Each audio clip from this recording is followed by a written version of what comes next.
who care to read the document, but unfortunately ಅರ್ಧ ಜನರು criticise ಮಾಡೋರು without reading they are criticising, ಅರ್ಧ ಜನರು ಸಪೋರ್ಟ್ ಮಾಡೋರು without reading it's supporting it. So my personal request is that please go through the document.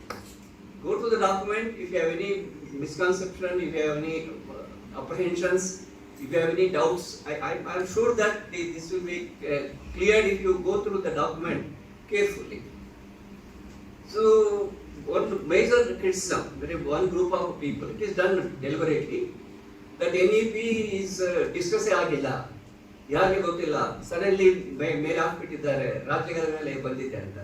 But if you see that NEP 2020, there is a expert committee constituted in 2015 by former cabinet secretary TSR Subramaniam. ಅವರ ಅಧ್ಯಕ್ಷತೆಯಲ್ಲಿ ಒಂದು committee ಇತ್ತು 2015 ಅಲ್ಲಿ. It took 5 years. In fact, some of us feel that very slow because 5 years it took the time. And some of you may be knowing this policy of 1986 draft was kept in a public domain way back in 2019. It received every states have sent them their 102 themes, but every state was informed. 297 tasks were identified. 2 million suggestions came for this. 2 million, 20 lakh. And plus more than 6,500 grassroots level NGOs gave their response. I'm saying that this type of elaborate consultations, I'm saying that with whatever the experience at my command, 35 years of my government, working in the government, I have not seen no policy discussed so thoroughly, so detailedly, so grassroots level. Such a elaborate process-driven policy has never come in India till now. And this, how can you say no consultations? Because if you want to criticize, you can criticize. But this is a largely consulted. This is the policy that went into the widest debates in India. Second point, Bandirodu, those who criticize, saying that right to education is a constitutional right. So other ಬಗ್ಗೆ mention ಇಲ್ಲ. It's a policy. Policy ಅಲ್ಲಿ there is one chapter on right to it's a fundamental right now. One entire chapter was dedicated to that. And it's a common sense that policy cannot overrule a constitutional right. Those who are trying to build up a narrative that it will take away, there's a very interesting thing. One group say that it is a right to education is not mentioned at all. That's mentioned here. Even if it is one chapter is there, it's a policy document. Everybody is aware, common sense, that it cannot overrule the constitutional right. It provides a background for a implementation of the constitutional right in a proper framework. These are third important point which say that is only interested in changing the textbook. He says textbook is a very minute component of NEP is the textbook. Rohitji is here. See, when you get into these details, I would like to say how the NEP 1986. This document, when the NEP 1986 policy was announced, 17 states have opposed it, including Tamil Nadu. But when the NEP started implementing, Tamil Nadu the first state to take the maximum benefit. I am saying that once you see the integrated entire NEP is not any one component. It is something which is a continuum of the 1986 policy. It is very clearly mentioned in NEP 2020. This is also specifically mentioned that this unfinished agenda of NEP 1986 is attempted to be completed in the 2020 policy. It is very clear. It is not something suddenly put on us. It is a process. What is started right from Botari Commission, HSR committee report, various committee reports. If you see, as far as the policy is concerned, 1986 policy implementation started it unfolded gradually. Similarly, 2020 policy also will get unfolded slowly, gradually. Illenದ್ರೆ ನಾವು ಇರುವಾಗ this point I have to mention some criticism of 1986 policy. They say that why do you require a national policy? This I am quoting the document from 1986. Because those who are talking now about 2020 policy ಟೀಕೆ ಮಾಡುವವರಿಗೆ ಇದು ಓದಿದರೆ ಸ್ವಲ್ಪ clarity ಬರ್ತದೆ ಅಂತ. Concept of national system of education lays greatest emphasis on elimination of disparities in education system and also ensures improvements of the quality in the public funded schools as well as promotes the national values. This is the statement that comes in the 1986 policy. So the similar statement was made in the 2020 policy. So therefore, anybody saying that it is something imposed, something and is this a whole? It's a entire integrated approach. Anybody knows that education cannot be static; it has to be dynamic. So what was done in 1986 policy, like Operation Blackboard, a lot of infrastructure problems were there. There are many schools without a building, many schools with a single room. So that was one aspect. Upgrading infrastructure. Second thing is the manpower, human resource development. Human resource development, one is that our shortage of teachers. Second is the shortage of quality teachers. So the whole concept of diets, whole concept of DSCRTs, all these state level changes in the teacher education foundation was laid in the 1986 policy. Thirdly, lot of structural reforms in the form of establishing the new institutions, new universities, new approach to the technical education. Some of these things were discussed there. So surprisingly, there is a 1992 Acharya Ramurthy. There was a committee looked into the 1986 policy. So I request that if you want to go through that, both are available on public domain. I'll take some water.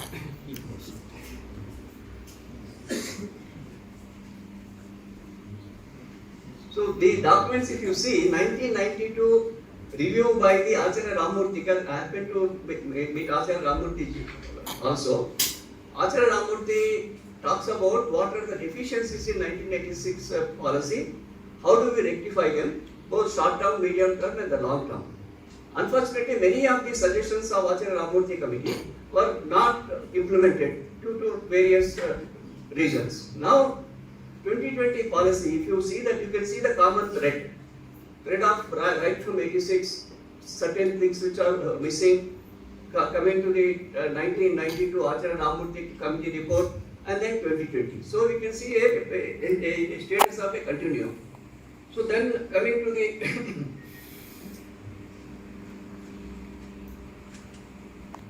yeah.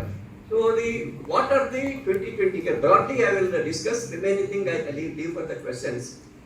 So now we have a school system where the EC, that early childhood care and education, those parents who can afford, we have nurseries, we have Montessori's, we have LKG, UKG, etc. Whereas a large section of the society, those who are studying the government schools, they are the dominant actually. The government school, there is nothing like a ECC. There is no early childhood care and education. Anganwadi centers are there. Anganwadi centers, main focus is on the 0 to 3 age group children, mostly into nutrition, hygiene, mother care, child care, and coming to the 3 to 6, there is a age group 3 to 6 are nobody's baby. Neither the government system nor Anganwadis have any focus on this particular age group. So this policy, for the first time since 1947, this policy comes out with the integrating ECCE with the school education. When we talk about it, that is the basic thing, because when we found that dropout rates at the school level, that is the primary school level, why the dropout rate? Dropout rate is because that they are not groomed. Children are not in the preparatory stage. So what we call now is the first 3 years of a schooling. Start with the child of 3 years, and then 3rd, 4th, 5th. Then the child enters the class 1. The proper preparation is done. Because we all know that all the learning if you see the reports of any psychologist or a psychiatrist, the psychosomatic processes, 90% of the learning takes place in the 3 to 6 age group. This is called as a preparatory stage. This is the stage where the child inculcates certain values, child learns certain things, child's capacity to know things, both cognitive and the cognitive skills are fine-tuned during that age. So that's precisely for that reason, now 3 to 6 age group, that is a child in age 3 up to reaching 3 years of schooling. Now we have schools. HSR only we have plenty of the Montessori's, plenty of LKGs. But whereas this bringing it as a part of the school system is a very, very innovative, it's a need of the hour. So this is when we talk of these 3 years, then what to do with that? Then they brought first 2 years of the primary level, bring it as part of the ECC. That's what we call a 5. We say 5 plus 3 plus 3 plus 4. So first 5 years is I consider is the most critical component of NEP 2020. So this is those who are urban, we are all in the cities. We may not require ECC because we can afford to send our children to play schools. We can send our children to Montessori's. Many of the private schools, reputed credible private schools, they have right from nursery, they have nursery to class 12.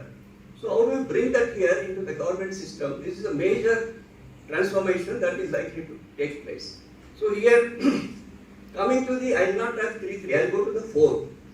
So 5 plus 3 plus 4 where we talk about 5 years of the foundation, preparatory, 3 years of a foundation, 3 years of the middle stage, 4 years of the secondary stage.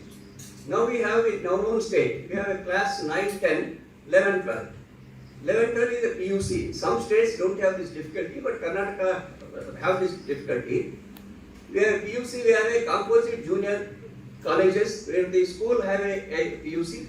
We have a independent PU colleges. We have a PU colleges attached to degree colleges. So the various, this type of a structural confusion, this policy try to bring in together, and particularly the class 9, 10, 11, 12. Because what we teach in class 11, 12, most of them, whether you are going for any professional course or technical education or legal education, proper skills are not important in the class 9 and 10. So here the critical component of NEP in the stage of 4, that is I am saying that 5, I am talking only first 5, last 4, because they are the very, very critical components. When you come into the class 9, 10, there is a national skill qualification framework. It is called NSQF. NSQF had identified 15 skills. These 15 skills are in a dynamic nature. What skill at what level? Child of the class 9, because in the past we have a courses on vocational education. So most of them are substandard, it could not integrate. Now vocational education, skill development will be part of the school curriculum. This is there in many countries like Germany, Sweden, Norway. If you go there, children, most of them skills are important to them at the class 9 stage. So now this concept is brought into that. NSQF was brought into the school education framework. Now class 9, certain skills are identified. It is implemented in Ireland, because you know this is all part of the policy. So certain skills are which are relevant for the society, relevant for the, I consider as a futuristic projections. So class 9, children will learn certain skills, and children also learn, upgrade their skills in class 10. So when they come to the 11 and 12, immediately the government may not separate this PUC, but gradually the SSLC PUC will come under the single board. This is a reform which was visualized in NEP, because it is an integration of the 9, 10 with 11, 12. The conceptually very, very clear, and educationally it is very, very successful. So there are two things, and that's what I am saying, that structural reform talking about 5 plus 3 plus 3 plus 4. So this is one part. Next, coming to reforms in higher education. No, I'll talk to the teacher education. So one of our colleague was Sahiji was mentioning, teachers padhate nahi. Because I don't know, but I studied in a government school up to 12. So he's saying, no, oh, Jamana ka teachers alag the. But I, as a former CPI, worked for 2 years. I found that many of the teachers are very, very qualified, competent, but demoralized, demotivated. So this entire system looks at the teacher not as a teacher but as a guru. When you look at teacher as a guru, entire our concept will change. So for that, lot of preparatory work is required. We have many of the D.Ed colleges. 90% of D.Ed colleges are on verge of closure. B.Ed colleges students ಇಲ್ಲ. So B.Ed ಅಲ್ಲಿ university colleges ಬೇರೆ ಇದೆ, independent B.Ed ಇದೆ, 3-year course, 2-year course. Now the NEP recognizes that and mandates that no stand-alone teacher education institutions will be there in India in coming 5 to 6 years. Not immediate, because whatever B.Ed, they are given a time frame. Gradually, these courses will be upgraded to 4-year course. Recently, National Council for Teacher Education, they called for applications. End of, I think middle of June is the last day for the universities and the institutions to apply for a 4-year course. So gradually, once you have a 4-year course, suitable changes will be there in the C&R rules. Providing a quality teacher is essential for the quality of teaching learning. So this 4-year course is going to be one of the major components that is coming in as part of the NEP 2020. Next is that multidisciplinary approach to higher education. Because when we have that, those who have visited Sri Aurobindo School in Pondicherry, because this is one of the few schools, only of its kind in India, that is not in education department, now not under MHRD, it comes under the home ministry. So this school, I was so happy to see that children in the class 9 studying physics, simultaneously he or she is learning music. So this type of multidisciplinary approach, somebody learning mathematics to doing a sculpture. So these are the skills.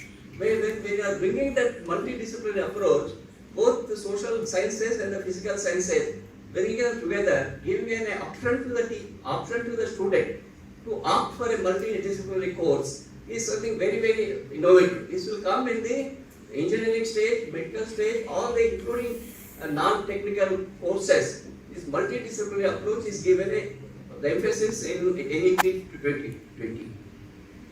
Third important thing, I am talking about higher education, then I will come back to school education, is that university, because we all know that autonomous status of a college or a gives as a tremendous opportunity to the school, to the administrative management to bring certain reforms. Because many of these good institutions struck with the syllabus curriculum fixed by the universities. Now autonomous status provides a lot of flexibility, lot of the space to experiment, space to bring research, space to bring incubation.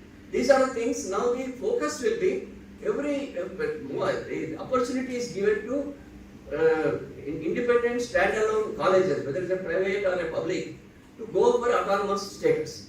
I am saying that large number of autonomous colleges are going to come in the country in the coming 5 to 7 years. So the autonomous status will provide flexibility in teaching and learning, in curriculum, in examination reforms. A lot of flexibility will be given there. So these are the important things. Higher education, I'll more focus into research there, more focus into incubation, more focus into skill development, more focus into flexibility in examination reforms. So this is the school education part is concerned. So those who say that is going to be implemented quickly or without any thought, because I happen to be the chairman of task force of implementation of school education. So process driven. Initially, now the mandate document on national curriculum framework came about 15 days ago. Whereas 1986 policy National Curriculum Framework came in 2005. That means 19 years later, NCF came. Whereas this NCF, the NEP 2020, already mandate document came. It was launched in ISC Bangalore by Minister of Education, Dharmendra Pradhanji came. It was a mandate document on what is NCF. Because National Curriculum Framework provides the what changes are required at what level. Because just NCF is not a all alone document. It's a concept. So class 7 what changes, class 9 what changes, class 11 what changes, whether textbook or a teaching, learning, training, examinations, internal or external, all the things are brought into a conceptual level in NCF. Prior to NCF, each state was asked to prepare position papers on 26 topics. Actually 25, but Karnataka, I go through some of the topics, starting from philosophy of education. Because NEP never, 1986 policy never discussed what need to be philosophy of education. And then talks about preschool education, curriculum and pedagogy, knowledge of India, vocational education, arts education, language education, health and well-being, reforms in education and holistic progress card, and the value of education, inclusive education. You must know Dr. Indumati Rao. She is from our own state. She leads both the national level and state level steering committees on inclusive education, gender education, teacher education, linkage between school education and higher education, alternative ways of schooling, school complexes. These are I mentioned some topics. So this each state is asked to prepare a position paper. I am saying this type of flexibility, this type of an option was not given in 1986 policy to any state. Whereas 2020 policy gives an option of 26 position papers. We have luckily Karnataka is one of the few states in India that were completed, because we started the process of constituting committees in October 2021. Just about 1 month ago, Karnataka has prepared all the position papers. It went into a lot of discussions, 3 meetings, 4 meetings, and then it was refined, fine-tuned. Then the Karnataka is one of the few states. I am saying that I am explaining the process of implementation. The 26 position papers, based on this, every state position paper, they are to be synchronized, and that will going to provide a basic document, like a baseline for the government of India, for the Minister of Education, for NCRT, come out with a nitty-gritty of a national curriculum framework. This is the process. Similarly, what do you do when you have NCF at national level? What should the state governments do? Each state government has set up one steering committee. One steering committee exclusively for early childhood care and education, ECC. One steering committee established for school education, one for teacher education, one for adult education. The 4 steering committees are set up. Again, within the school education, there is subgroups for physics, for chemistry, for mathematics, for Kannada. So different things will be brought into the state curriculum framework based on the national curriculum framework. So why I am mentioning this in detail is that process driven, very I can say decentralized, and then the bottom up approach, dialogical, co-intentional. These are the points which the NEP 1986 has not attempted, whereas NEP 2020 gives a lot of importance to consultations, discussions, debates, because I am saying that this type of a detailed, because education is something has to be touches everybody's life. So that's the reason very systematically the entire policy being built up, policy framework, implementation, various schemes, various things are built up very systematically. And then one important aspect of this I have to quote, when our Prime Minister has mentioned that crux of NEP, summed up in one wonderful sentence, It is not what to think, it is how to think.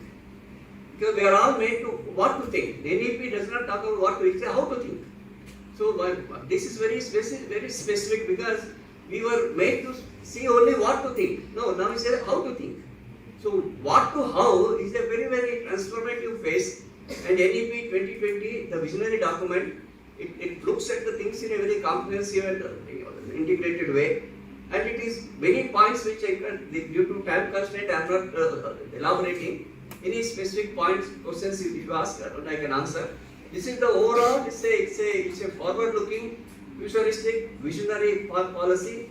It intends to make us to realize what we are, what we will be. Because we are made to believe that, as you have said that, you are made to believe that British gave us India, British gave us education. But those who came to read The Beautiful Tree by Professor Dharampal, I read that book almost 30 years ago. That is if you go through that book, because Professor Dharampal, some of you may be knowing the background of that book. When the Mahatma Gandhi was invited for second round table talk in 1930s, Mahatma Gandhi refused. He said that I don't want to go. Then some journalist in London newspaper wrote that what does this Off-Neck knows? He doesn't know what is a protocol. He doesn't know what is culture. He doesn't know what is government. Then the Gandhi writes in his magazine, Navjeevan I think so, saying that what does the Britishers know? India is a beautiful tree. You came here, you didn't know what the tree is. So you tried to scratch the roots. And you expose the roots. Because you expose the roots, tree started drying up. So hope some historian will look into what India was. To tell the world what a beautiful tree this country, Bharat is. So Dharampal was, at that time, was a student. He comes forward, he goes to London, sits in archives, all the documents he copies, all the original documents like Adams papers, many of the correspondence of the British civil servants of 1830s, 1840s. He studies, it's a book is about a very thick book, but a main portion is about 40-50 pages, but a 400 pages of enclosures. So anybody can cross-verify, check them. It says that what was the education in India in 1830s, 1840s. Particularly the British ruled residencies. We had a presidencies. We had a Madras presidency, Bombay presidency. Presidency areas, before British came, what was the status of education? That if you care to read that, it demolishes the concept that British gave us education. British destroyed our education, brought something which is a failure in their country, imposed on us. Now we are now saying that we are trying to rectify the situation, trying to build a correct pro-Bharat narrative. Based on that, entire this education policy, education system is going to grow. This is what they say, that it is an Indic-centered education. Indic-centered education. Similarly, the concept of nation.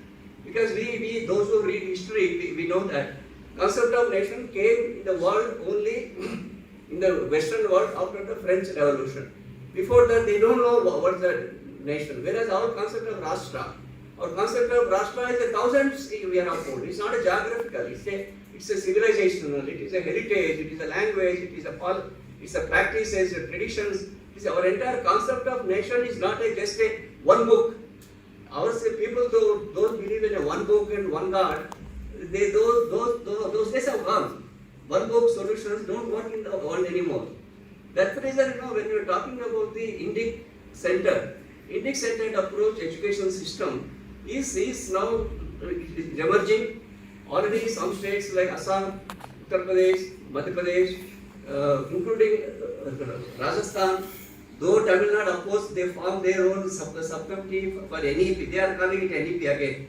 They are not calling Tamil Nadu education policy. They are also calling it as a national education policy. Karnataka also various reforms have started, but some may say that slow agta, but just because this is a process driven, things should take time. Something what is to can be done now what can be done after 1 year, what can be done after 2 years, because now the NEP, what we could do that preparing the position papers, preparing the steering committees, and introduction of the ECCE in the first phase, that is the nursery level. Then coming to the whatever the textbooks required for class 3, class 6, class 9, because when you call a 5 plus 3 plus 4, entry level of the first 5 is first 3 is the 3. So class 3, class 6, class 9. So the committees are now set up. The trainings will take place. It's a very massive exercise. So many things can be done, are done simultaneously in different departments, different levels. Hopefully, NEP 2020, it's a vision of the future. All of us are fortunate to have such type of policy. Or anyhow, I'm a grandfather now. I'm happy that my grandson will have this index-centered education that will give us a confidence and also the strength to be being an Indian. So with these words, I conclude. Lot of things are there, but if you have any questions, you can raise. Rohit ji will continue what I started. Thank you so much.